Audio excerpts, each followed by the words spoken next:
पर्यावरण संतुलन एवं संशोधन हेतु ये आहुतियां समर्पित की जा रही है। ध्यान दे, प्रथम स्वाहा पर आहुति न छोड़े, दोबारा स्वाहा स्वयं बोलते हुए आहुति समर्पित करे।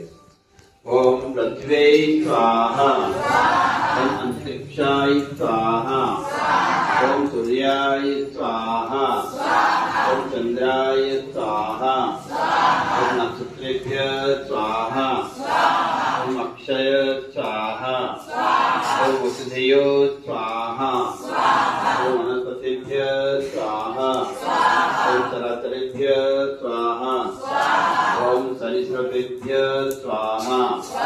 इदं पर्यावरण संशोधनाय इदं नमः।